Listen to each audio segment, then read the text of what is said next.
social media. Dahil bakit? Kasi nga, 'di ba? Ano na 'yung below the belt na 'yun.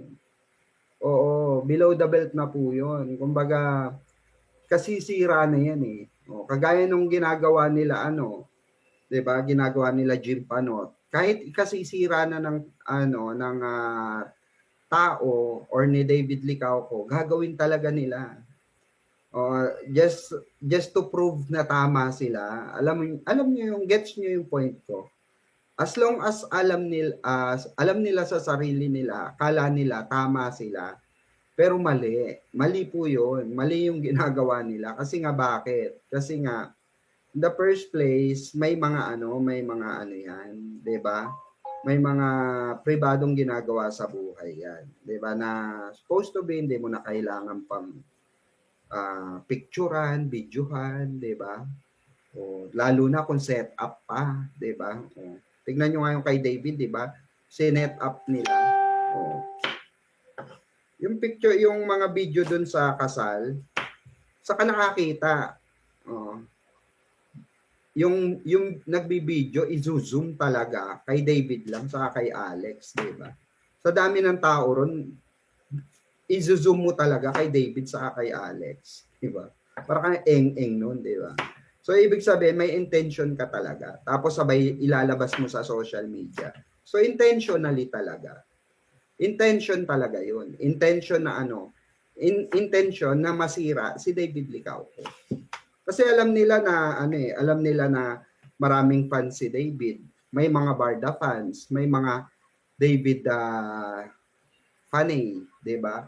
Na na talagang tawag dito na nagagalit or magagalit, 'di ba?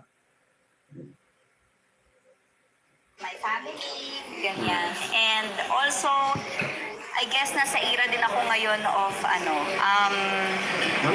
parang transition era, parang ganyan. Wow, transition. Kasi nga, patrenta na rin. So, syempre, from high school, then nag-college, tapos naging working student na roles, ganyan. Ngayon, medyo mas nagmamature pa yung mga roles na binibigay. So, yung pag-evolve ba, na parang andun din ako sa exploring what else I can offer in terms of acting and branding as well. Kasi kasama yan eh. Pag nag-level up ka sa projects na tinatanggap mo, kasabayan ng image mo, kasabayan ng branding mo. So, kailangan lagi siyang in sync, kumbaga. So, yun. Kasi ang hirap naman nung mature ka na sa mga roles mo, tapos cutie-cutie ka pa din sa, di ba? So, kailangan sabay silang nag-evolve. If I may ask, like hearing this na you get the quiet time that we rarely get, you get to explore roles, you're in this time of your life na you're transitioning into many things. You've achieved so much na, but would you say you're peaking right now? Peaking? And there's more to come, I'm sure, but would you say, would you agree with that statement? Honestly, I think yung peak ay Maria Clara Tibara. I think that's it. I think now what I am gratefully achieving is stability. Correct. I think mas yun. Kasi now, people, I think, tend to respect me more now in terms of choices, decisions, ganyan. Saka isa rin to sa etong Maria Clara and Ibarra. Isa rin talaga itong kaya tumatak kasi nga dahil nga maraming namulat, 'di ba? Maraming namulat, aminin niyo sa hindi, 'di ba? Some of the millennials na nanonood ng Maria Clara, mga Gen Z na naging panay ng Maria Clara and Ibarra, 'di ba? Doon nila nalaman yung totoo. Naniniwala ba kayo na ang libro ng ng Noli Me Tangere na binasa lahat ng panahon natin? Ako aminado ko hindi ko nabasa yung buong libro na yon. Yes, siya, pero summary na kasi yun. 'Di ba? Nire-report natin siya way back before high school days na pero merong specific lang doon na kinukuha tayo at nilalagyan natin ng buod at conclusion sa report, 'di ba? Pero yun yung naging impact kasi ng totoo yung sinasabi ni Barbie na isang tumatak talaga sa kahit sa kanya tatatak yan. Kasi diyan mo malalaman, ay, 'di ba, yung mga pari pala nung araw manyakis talaga, 'di ba? Ay yung mga nasa kapangyarihan pala talaga noon mga pare, 'di ba? Yung mga 'di ba? At yung mga babae pala noon may mga kasabihan talaga, 'di ba? Kasi panahon ng ganun pala talaga ang mga Kastila. Ganun pala talaga ang mga tradisyon ng mga praile, 'di ba? So doon natin mga nalaman 'yun. So nabigyan tayo ng knowledge, 'di ba? Doon nyo lang din nalaman, 'di ba, na ay nung araw pala talaga hindi sila nagamit ng bra at panty, 'di ba?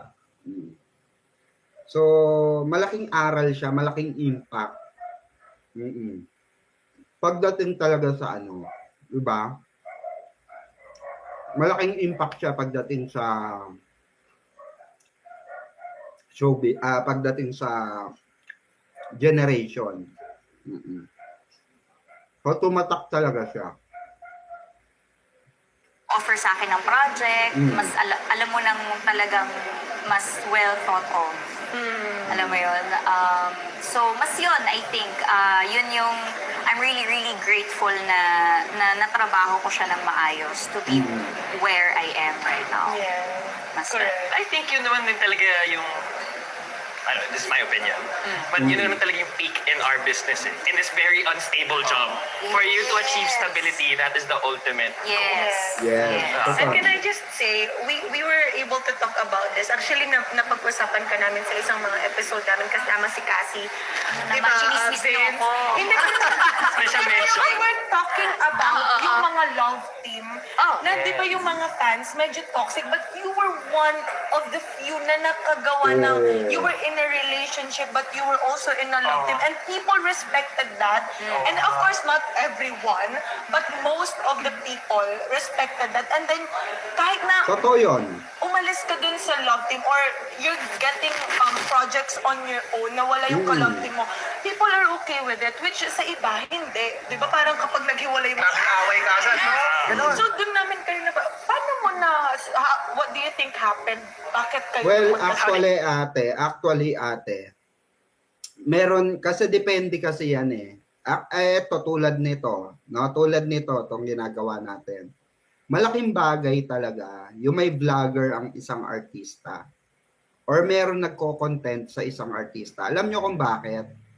Kasi meron nagpapa-emphasize sa mga fans ng Barda na huwag maging toxic.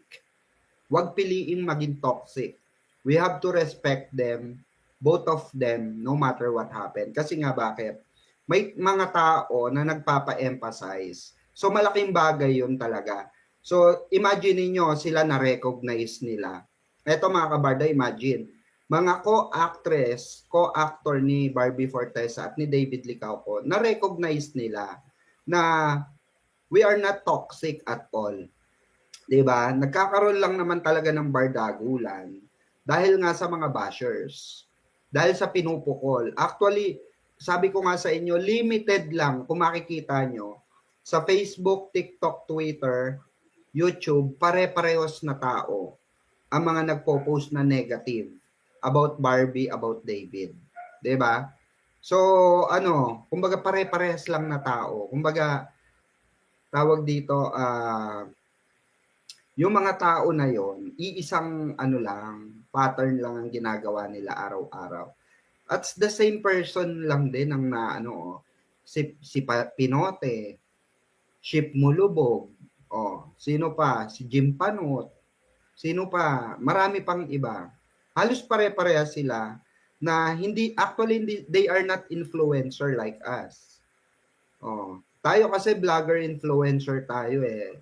We influence other people na i-minimize or ma-minimize natin yung yung pagiging toxic na fans, 'di ba? O tingnan niyo, nakita niyo, narinig niyo mismo sa co-actress ni Barbie na meron tayong paggalang, meron tayong pagrespeto sa solo era nila. Although may mga mangilan-ngilan na nagagalit kasi hindi pinapartner. So, common na yon kasi yung iba matatanda na talaga, mahirap na rin ipa-emphasize sa kanila.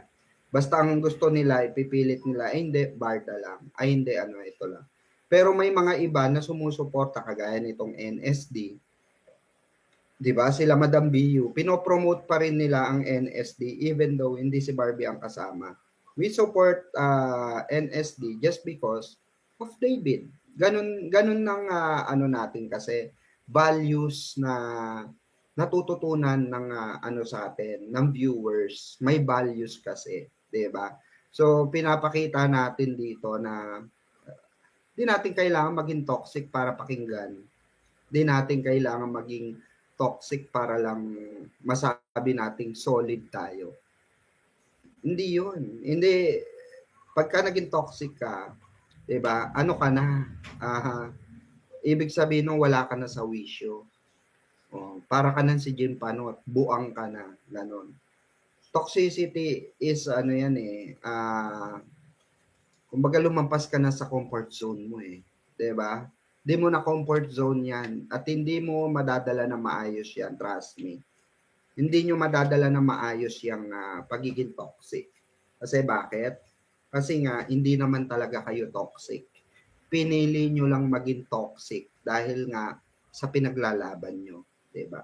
Pero some of us naman, ng mga Barda fans, hindi naman talaga tayo ganyan. Diba? Kaya nga tingnan mo, appreciated tayo, yung mga Barda fans, appreciated tayo ng mga actor and actresses na nakakatrabaho nila. Diba? You handle it so well. For sure, sobrang hirap. Pakinggan natin pa. Alam nyo, isa yan sa pinagpapasalamat ko sa management natin, sa Sparkle. Kasi, they always get my opinion, and they always respect my decision on things. Ayan They will. Yan yung sinasabi ko sa inyo. Meron kasi talagang boses si Barbie. Okay? Meron talagang boses si Barbie pagdating sa management. Pero minsan kasi, may mga bagay talagang hindi siya ang nasusunod. May mga bagay na dinadaan talaga sa palakasan. Okay?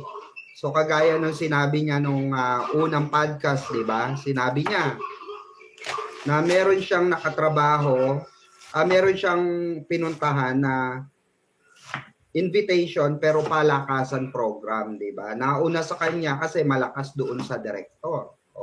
Which is ang pangit, 'di ba? Si Barbie kasi meron siyang boses sa GMA, sa Sparkle, pero not at all times nasusunod 'yon. Pero sinabi ko na sa inyo 'yun na pagka may mga bagay na talaga nire-request or request ni Barbie nakadepende pa rin talaga yung kung susundin yun or hindi. Pero may iba ron na talaga, nasusunod. Kasi nga, artist na nila si Barbie, pa lang, bata pa lang. Kaso recently kasi, basta sobrang toxic nung recently. Kaya hindi siya napagbigyan or hindi sila napagbigyan kasi hindi na talaga pwede. Hindi na talaga pwede. Basta may masasagasaan kasi na yon. Basta yun na yun. may masasagasaan silang hindi dapat masagasaan. At may tendency talaga. Basta alam nyo na yung sinasabi ko. Na naitopic na natin yung ilang beses na, di ba? present something to me and then parang i-explain nila yung like benefits nun, ganyan. Pero lagi nilang sinasabi, nasa sayo pa rin ang final say. If you want to do it, if not, ganyan. So, doon naman ako sobrang, doon ko naman sobrang na-appreciate yung Sparkle kasi binibigay nila sa akin yung responsibility to decide Yes.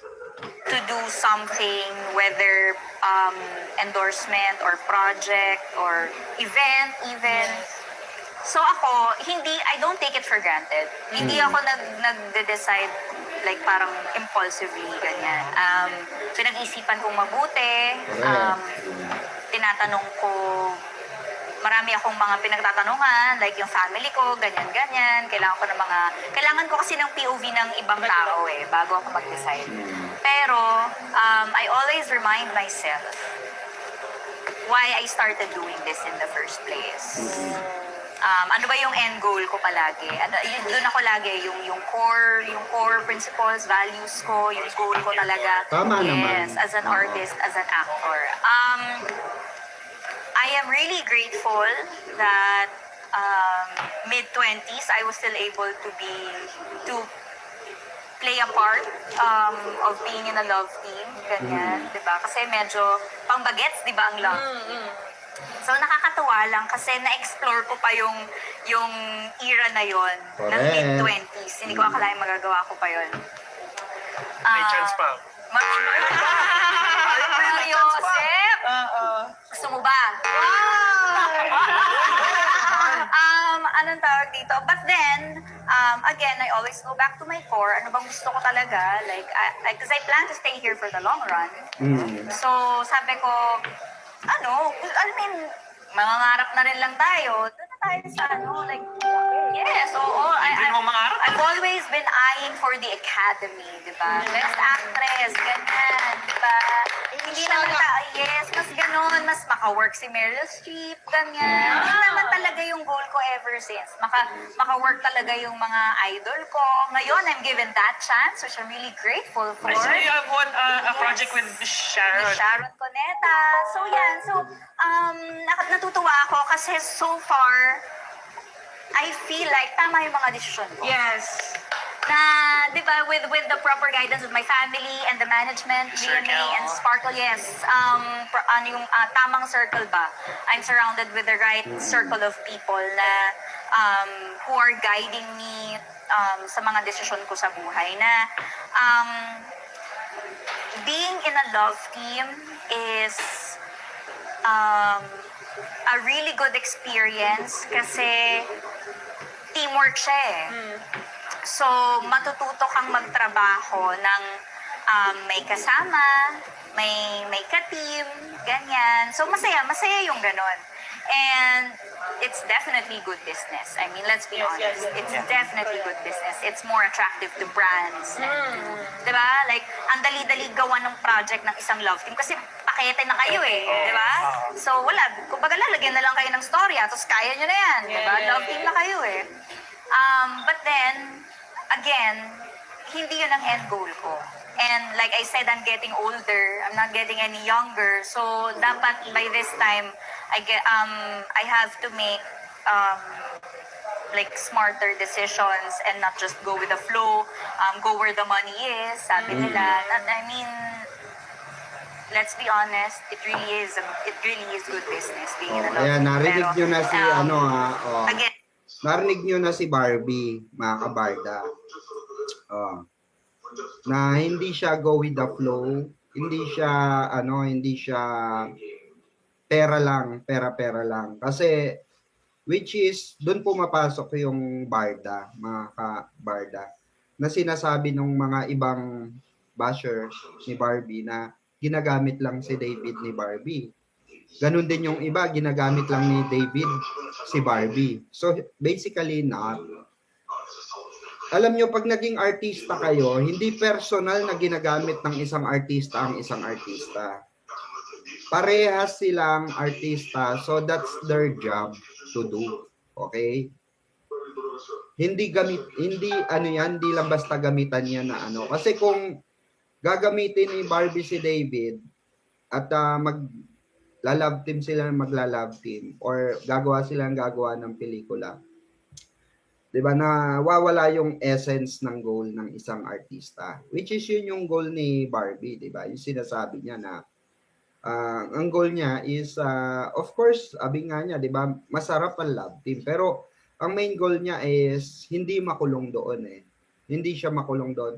Kasi nga bakit? May mga kasi fans kasi si David, no, na magugulo.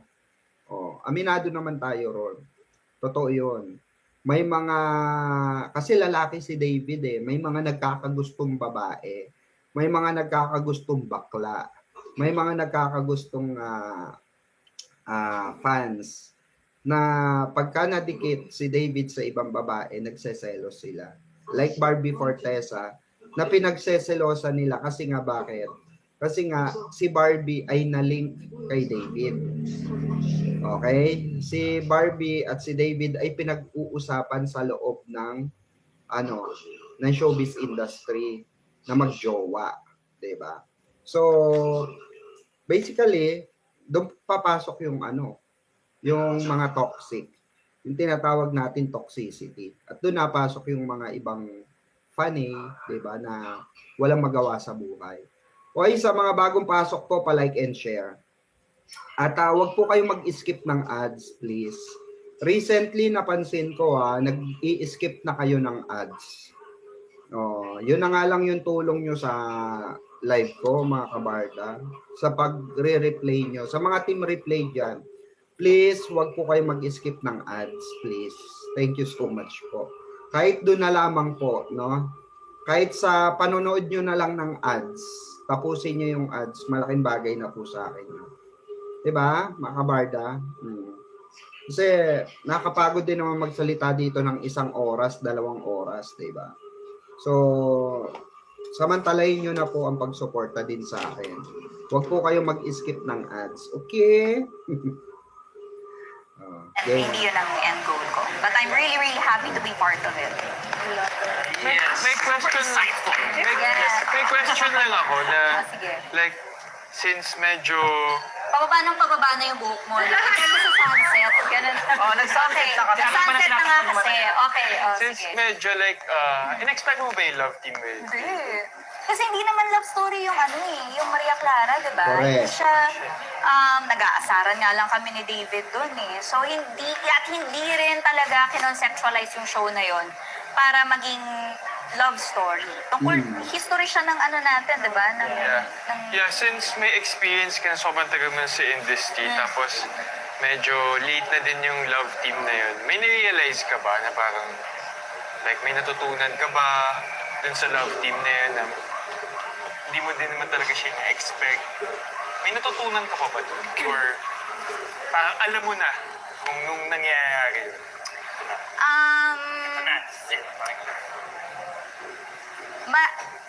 Every love team is different.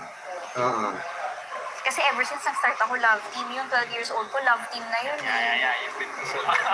Correct. Medyo madaming love teams na nga. Correct. So, pero it's always a different experience kasi laging iba yung ka-love team, iba yung taong kasama mo. Ang natutunan ko doon is how to be more flexible in terms of waiting. There's no formula eh. Kasi kahit kanino ka i-partner kung di ka kagatin, di ba? Oo. So yun. Tawang-tawa ka, alam mo yung sinasabi ko, di ba? Kasi lagi ako sinasabihan ng mga tao, lagi daw yun yung sinasabi ko tungkol sa kanya. Aminado din naman siya. Although I heard nagbabago na siya ngayon, which is good. I'm happy for him.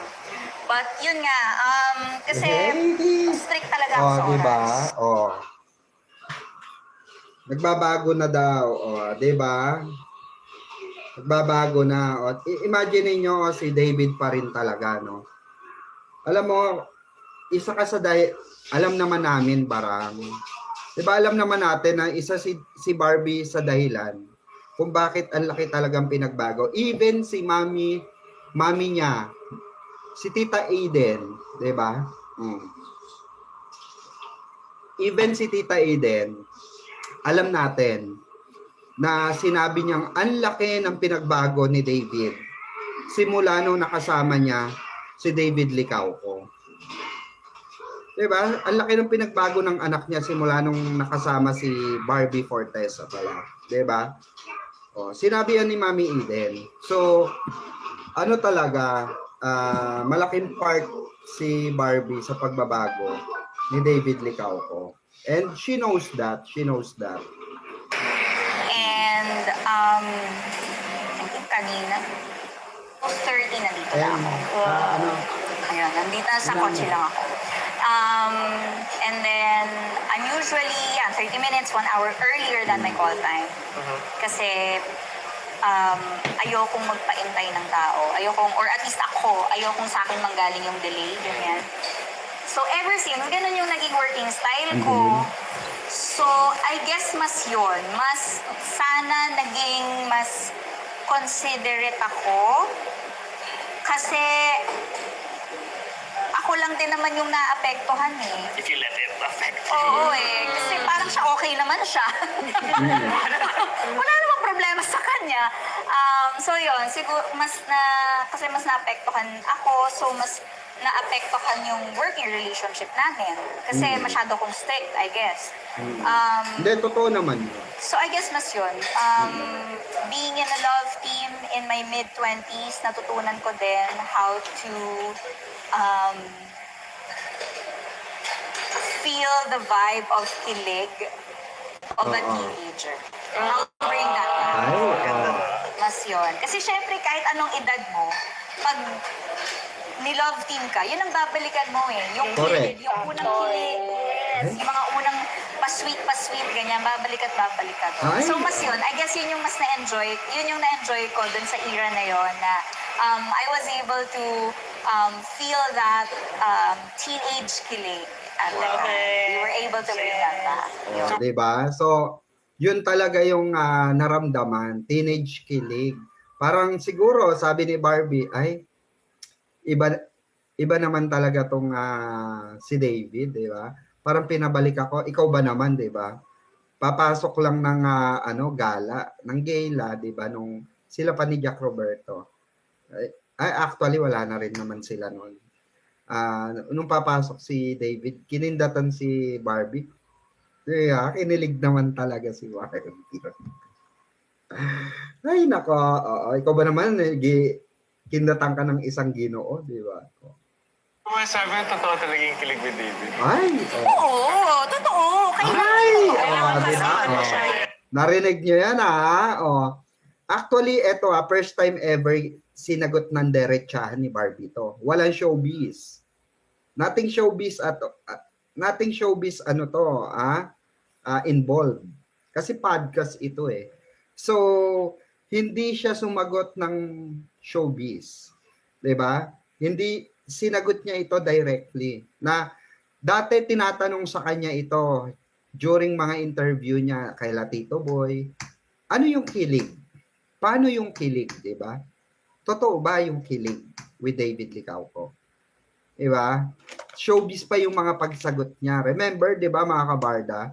Sobrang showbiz yung pagsagot ni Barbie Fortesa sa mga ganitong tanong. Pero ngayon, tahasan na niyang pinagmalaki sa buong mundo na totoo yung kilig niya with David. So, di ba? Di ba, mga kabarda? So, meaning, there's something talaga. There's something between them ever since. Di ba? So, eto ngayon dito, at dito papasok yung mga binabalita natin na sinasabi nga natin na hindi naman tatanungin ito ng mga madla, especially ng mga co-actor niya, co-actresses niya. Hindi tatanungin itong mga ganitong klaseng tanong if there's something na tinatago. Meron tinatago kasi. Merong ayaw lumabas. Napilit papalabasin ng mga nag-i-interview ba, pilit papalabasin niya ng mga taong nasa paligid niya, 'di ba? Yung tinatago na 'yon, which is eto na 'yon, yung Yung punto na, ay, sige na, aaminin ko na. 'Di ba? So dito, tahasan na niyang inamin.